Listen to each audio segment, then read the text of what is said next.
Hi everybody, tonight we're going to cover both modules 12 and 13 in unemployment. Here is module 12 and then here is what's covered in module 13. Tomorrow in class we'll see whether we need to take 2 full class periods or not to cover these two. Hopefully we won't. Let's start about talking about the unemployment rate and remind ourselves of some definitions. So remember that the Bureau of Labor Statistics narrows the population and categorizes only those citizens above age 16 who are not institutionalized, so not in prisons or in the armed forces. They then take the population and they divide it into 3 groups. Those who are working at least an hour per week as employed, those who are not working at least 1 hour but were seeking work as unemployed, and then the rest are those not in the labor force. So labor force consists of employed plus unemployed people.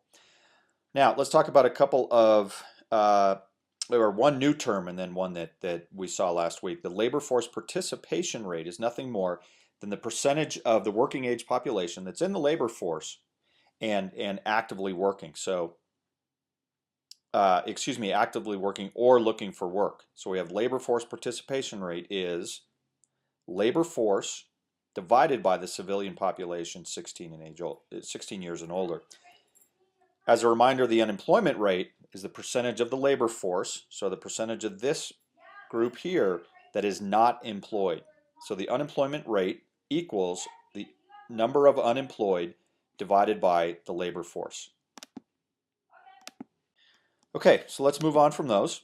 Let's talk about the significance of the unemployment rate. And we're going to talk here about 2 situations where actually the unemployment rate doesn't necessarily capture what's going on in the economy. Let's talk first about something called underemployment. So there are 2 examples. The economy's weak. Jim has had his hours cut from 40 to 10. He's still employed, but he's seen a huge increase in his weekly income. Second, Terry has a master's degree, but she can only find work as a barista in a coffee shop. So she's employed, but doesn't have a job that matches her skill. Those are called examples of underemployment. Now, here's another term called discouraged workers. An example is Jerome has been trying to seek work for nearly a year and decides to give up. Somebody like Jerome is classified as a discouraged worker and is not counted as unemployed because they're actually out of the labor force. So this presence of underemployed workers and discouraged workers causes the official unemployment rate to appear lower or better than we think it would be. But it's actually artificially depressing that unemployment rate. All right, with those definitions under our belts, let's talk about a couple of additional within this idea of unemployment. How does unemployment work and how is it measured? Well, first of all, there are 2 kinds of unemployment. There's frictional and there's structural. Frictional unemployment consists of those people who are searching for jobs or waiting to take jobs soon. So an example, college student who graduates but doesn't start a job for a month, or a truck driver who quits her job for one company because she thinks there's a better driving route with a competitor. So frictional unemployment, these people are measured as being unemployed, but it actually, these here suggest job mobility. College student graduating, truck driver quitting to go find a job, to go take a job with another competitor. That's good because it means there's mobility in the marketplace. So frictional employment is just that. Now, the second is structural unemployment.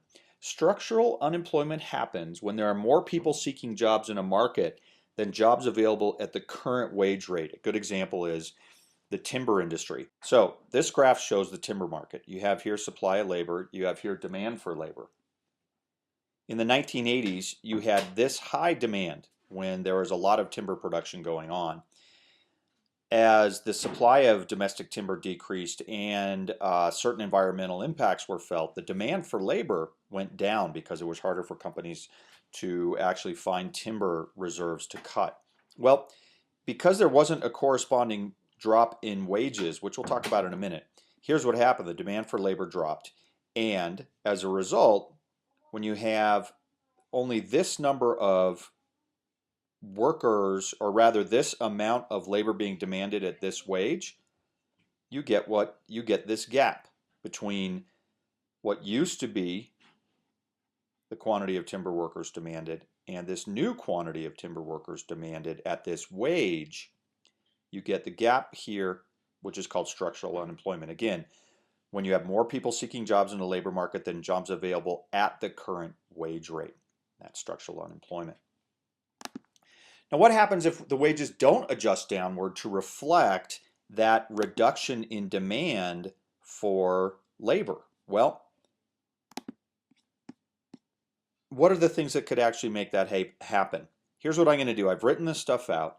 So in order to keep us to our 8-minute limit, I'm going to have you read through these 4 things that may cause that lack of downward movement in wages, and then we can talk about them tomorrow if you have questions. These are pretty straightforward stuff, I believe. Let's talk about the natural rate of unemployment now. Frictional unemployment, as we talked, is inevitable because there are always people moving in and out of the labor force. There are always people looking to go from one job to another. Also, there are many factors that create some structural unemployment, as we've discussed. So a certain amount of unemployment is normal or natural, and actual unemployment then fluctuates around this, what we call normal or natural level. Here's a definition. Natural rate of unemployment is the normal unemployment rate around which the actual unemployment rate fluctuates. Natural employment is made up of 2 things, frictional unemployment, which we discussed, and structural unemployment, which we also discussed. Now, when the economy goes through the business cycle, you have jobs being created and destroyed as production increases and then decreases. And this can also add to or subtract from this natural rate. So we have a term for that as well called cyclical unemployment. Cyclical unemployment is nothing more than the deviation of the actual rate of employment above or below that natural rate caused by changes in the business cycle. We now get a definition that encompasses natural unemployment plus cyclical unemployment called actual unemployment. Let's talk about changes in the natural rate of unemployment. So here, natural rate of unemployment again, frictional plus structural, demands some more definition. So let's talk about that change in the natural rate of unemployment. And first, here's a stat. The CBO believes that the natural rate of unemployment actually was 5.3% in 1950, 6.3% by the end of the 1970s, but it's fallen to 4.8% today. So what are the things that cause changes in this natural rate of unemployment? Again, the frictional and structural employment, both of which we know are relatively stable. Well, here are the things. First, changes in labor force characteristics. So older, more experienced workers are more likely to be employed than the younger. And as the workforce has aged, it's actually contributed to a declining natural rate of unemployment. Second, changes in labor market institutions, things like unions.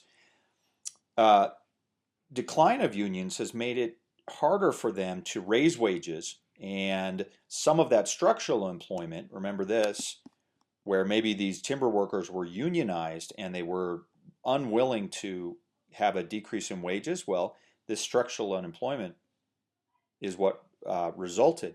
Had there not been that strong union, maybe more people would have worked along these lines, and it just would have been at a lower wage. So unions and the decline in their strength has caused some reduction in structural unemployment. Also, better technology and job search has lessened the time a worker is in between jobs. So frictional unemployment has also decreased. Third, changes in government policies. The government can offer subsidies to employers who actually want to employ workers who are unemployed. Programs to retain workers with obsolete skills, they also can lessen the natural rate of employment. And both of these, so the subsidies and the programs to retrain workers, also impact that natural rate of employment. All right, that is it for tonight. We have covered a lot of stuff. Pause here if you want to just remember everything that we've covered. Tomorrow we'll go through this. I'll answer questions and we'll see whether we need an additional class session to get through all this material. That's it. Have a great night and I'll see you tomorrow.